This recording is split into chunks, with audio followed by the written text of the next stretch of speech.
Imagine looking at the most chaotic, agonizingly unresolved, and deeply painful moment of your life and being told that absolutely nothing about it was an accident. That is well, it's a staggering thought to confront. I mean, it goes against almost every natural instinct we have when we are suffering. It really does.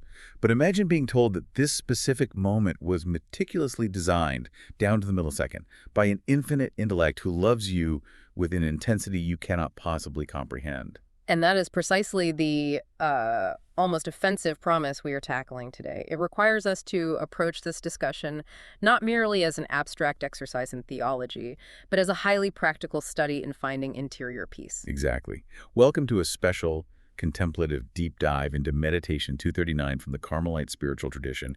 We're going to be focusing on the profound mystery of divine providence. Right. Our mission today is to explore how we can cultivate an unshakable trust in this providence, especially during those seasons when our daily circumstances feel intensely difficult or just, entirely out of our control.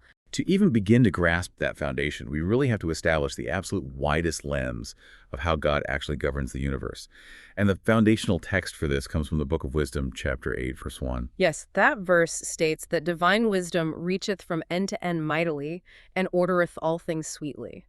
And our study material essentially identifies this divine wisdom with divine providence itself. Right. It describes a system that directs everything toward two very specific unified ends. The ultimate and supreme end is the glory of God, and then the secondary proximate end is the good and happiness of his creatures. Which presents us with this sweeping reality where every single thing has a definite place and value. I mean, from the most sublime spiritual angels all the way down to the humblest elements of nature, like dewdrops and blades of grass. I want to focus on that exact mechanism, though, of how God governs everything while still respecting our free will.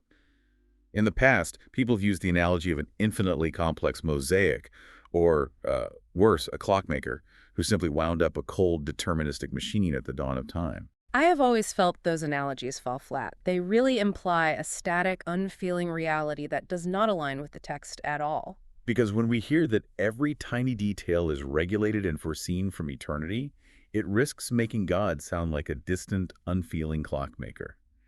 But what if Providence operates more like a masterful jazz musician? That is a much more dynamic way to look at it. It is not a pre-programmed player piano where every single note is forced. Right. It feels more like an infinite jazz master playing alongside us. So even when we play a completely wrong, dissonant note out of our own free will, he instantly weaves a profound, complex chord around it. He turns our mistake into an essential part of a tragic but ultimately beautiful resolution. I think your jazz musician analogy captures the intimately relational nature of loving providence perfectly. And it reframes that phrase for the text about ordering things sweetly. Exactly. The concept of ordering sweetly means that the orchestration of the universe is an active, endlessly responsive expression of immense love. So we are invited to see our own lives, not as cogs in a machine, but as crucial, dynamically supported instruments within that living harmony. Precisely. When human free will introduces dissonance or evil into the world, providence does not cause that evil, but it immediately surrounds it, limits it, and utilizes it to draw forth a greater ultimate good. But, this brings up an immediate tension. A magnificent cosmic plan that resolves everything beautifully at the end of time is a comforting theory, but it can feel incredibly cold to the individual enduring those dissonant notes right now. It absolutely can. We have to transition from God's immense universe-spanning plan to his incredibly intimate care for the individual soul. Because if God is managing the entire cosmos, how can we possibly believe he is concerned with the minute details of one person's private grief?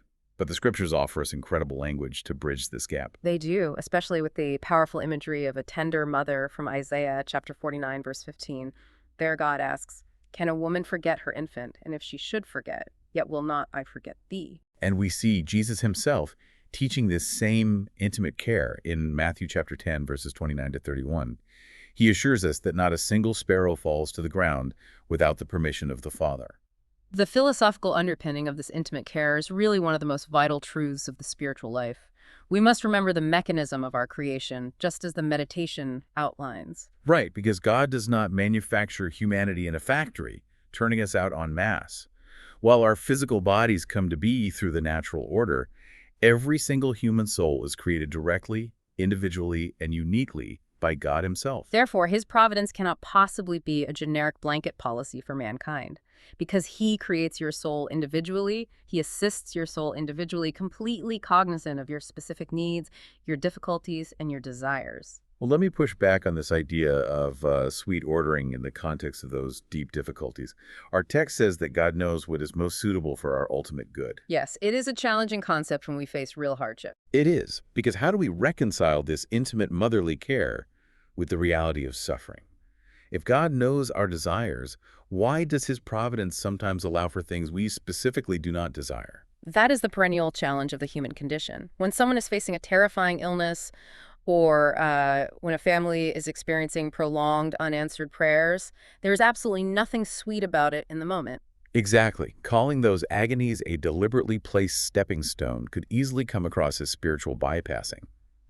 How does this Carmelite meditation prevent us from just burying our very real, agonizing human grief under a veneer of theological acceptance? The Carmelite tradition does not engage in spiritual bypassing. It never asks you to pretend that agony is not agonizing. So how does it address the pain without dismissing it? It addresses the reality that we possess a severely limited vantage point. We are constantly kind of confusing our temporary emotional comfort with our ultimate ontological good. I see. Because God sees the entirety of the magnificent plan. What feels like an insurmountable obstacle to us might serve a very different purpose. Precisely. Because God sees the entirety of eternity, he sees exactly how the soul must be shaped, purified, and stripped of its attachments. What feels to us like a tragedy is, in the light of eternity, the exact instrument required to expand the soul's capacity for God.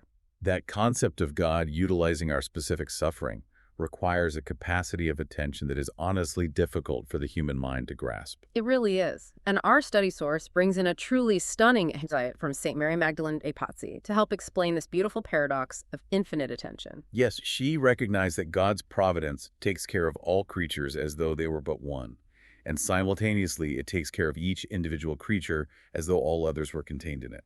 That is a breathtaking articulation of how God's focus on you is not diminished by his focus on the rest of the universe. If I am understanding her correctly, it's not just that God has a really large capacity for multitasking. It is that the very nature of his infinity means I am receiving the exact same undivided attention as if I were the only being he ever created. You have articulated the precise nature of infinity perfectly. Multitasking is a human limitation because it requires dividing a finite resource of attention. Right, but God's attention cannot be divided or exhausted.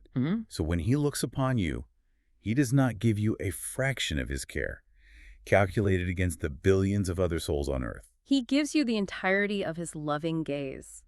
Saint Mary Magdalen de Pazzi is inviting us to rest entirely in the reality of that gaze, which changes everything about how we experience fear and worry. It really does. I mean, if we truly internalize that, chronic anxiety would become structurally impossible.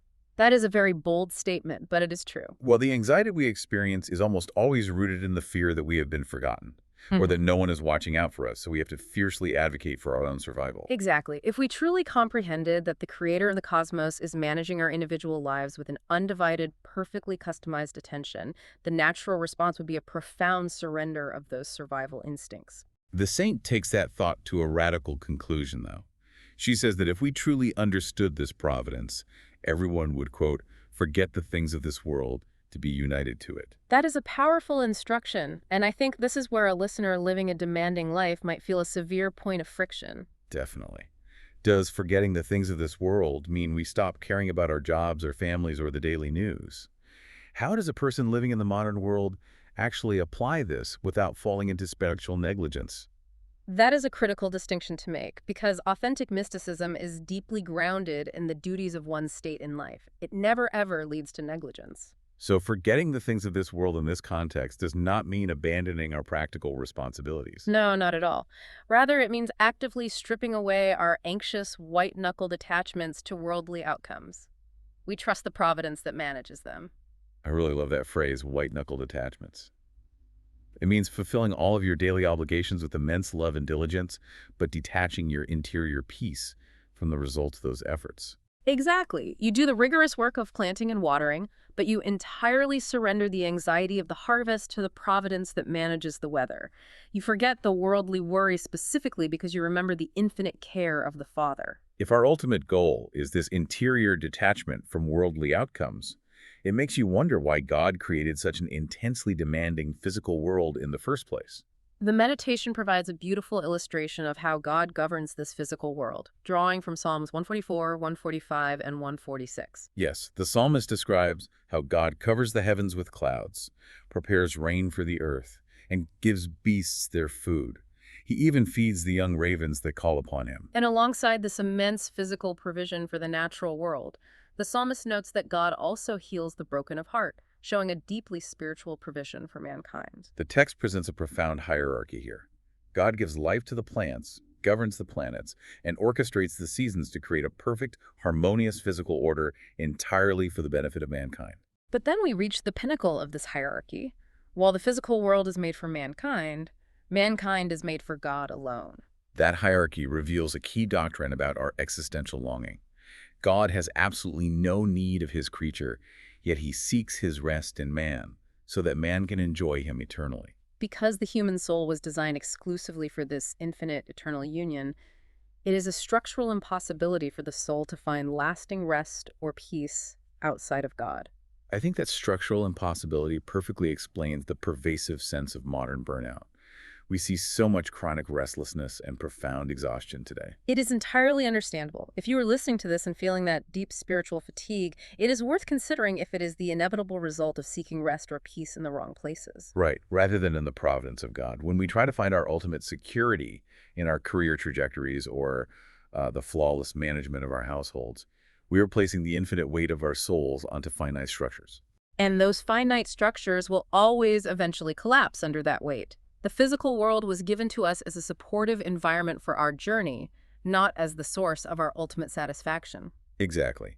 When we attempt to aggressively control every variable of our lives to secure our own peace, we are effectively trying to usurp the role of providence. It is an exhausting and utterly futile endeavor. We simply do not possess the infinite intellect or the eternal perspective required to order all things sweetly. The anxiety you feel is often the friction between your illusion of control and your actual vulnerability. Recognizing that structural impossibility is one thing, but living it out is entirely different. We really want to ground this entire theological discussion into one concrete, practical takeaway for the listener's daily life. That is essential, specifically when circumstances are overwhelmingly difficult. We have explored the reality that God knows our needs, our difficulties, and even our desires. Let us consider a soul facing a sudden difficulty today. Maybe it is an unexpected illness, a sudden career setback, or some intense relational friction. How does this text change their response? The practical application here is moving from a posture of panic to a posture of trust. It requires a deliberate, courageous surrender of control. So in the immediate aftermath of a severe trial, your physical and emotional self will naturally experience panic or absolute confusion. This spiritual practice does not require you to suppress those emotions, does it? No, it is not about suppression at all.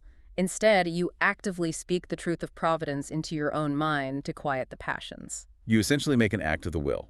In the midst of the frustration or panic, you declare what is objectively true, even when it directly contradicts what you subjectively feel. Exactly. It is the active daily practice of reminding oneself this frustrating moment has been foreseen from all eternity and regulated to its slightest detail for my ultimate good. By asserting this truth, you anchor your soul to an eternal reality.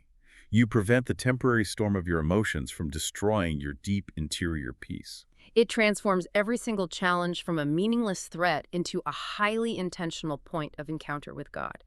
You are able to say, Lord, the dissonance of this moment is unbearable to me, but I trust the master musician. That is a profound mechanism for survival and sanctification. As we bring our time together to a close, I want to leave you with a final provocative thought derived from the text. It is always important to let these truths settle into our contemplative prayer. Think about the dewdrop and the blade of grass we mentioned earlier. They do not strive, worry, or attempt to control the weather. No, they simply receive the sun and rain as it comes. They fulfill their exact role in the universe's harmony without any anxiety. Exactly. What if, today, you allowed yourself to be held in that exact same meticulously ordered grace? What if the very struggles you are enduring right now are the foundational architecture of your eternal joy? It is a profoundly humbling and awe-inspiring perspective.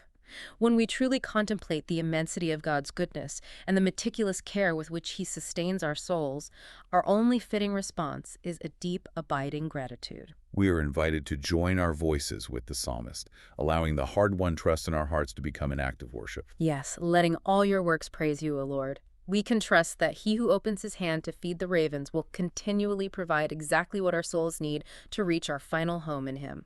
We gently invite you now to take a few moments of interior silence and personal prayer.